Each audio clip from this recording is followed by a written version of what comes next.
Direttore Palamenghi, direttore del GAL Sicani, continuano le presentazioni del PSR 2014-2020 oggi qui a Monte Allegro per raccogliere anche le nuove idee su cui basare la futura programmazione del GAL.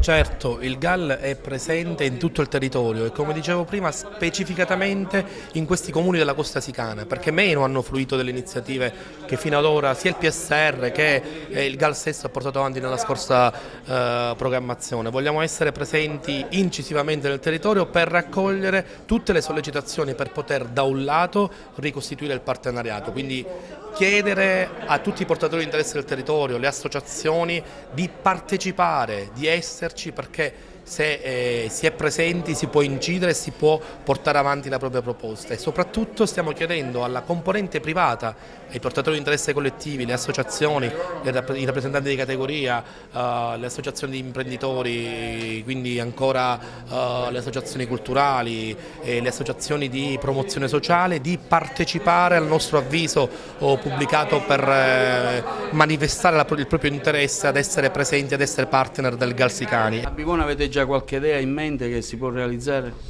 Ma noi punteremo ovviamente non solo su una manuale più complessiva a valorizzare quelle che sono le nostre produzioni. Io per esempio immagino che sia oramai indispensabile lanciare un IGP per il formaggio pecorino, il cosiddetto fiore dei Sicani.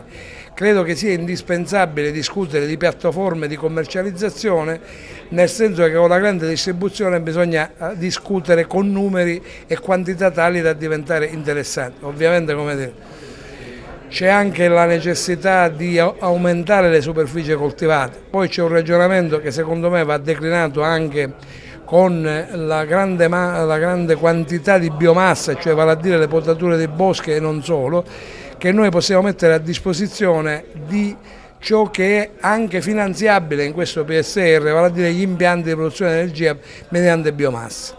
Sindaco, come valuta le iniziative e quali possono essere i contributi alla manifestazione di oggi? Guardi, non potevo mancare, tra l'altro il GAL sta facendo un'altra serie di iniziative che riguardano tutto il territorio.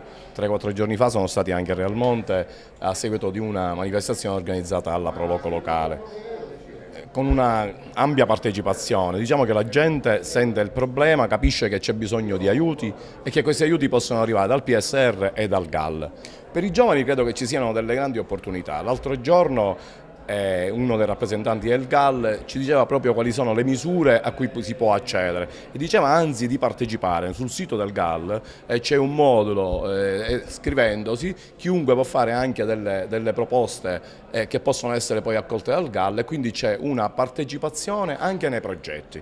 Io ritengo che ci siano un sacco di cose da sfruttare e che i giovani dovrebbero veramente interessarsi, e noi cerchiamo di promuovere questa cosa, di queste opportunità che ci sono per poterle sfruttare.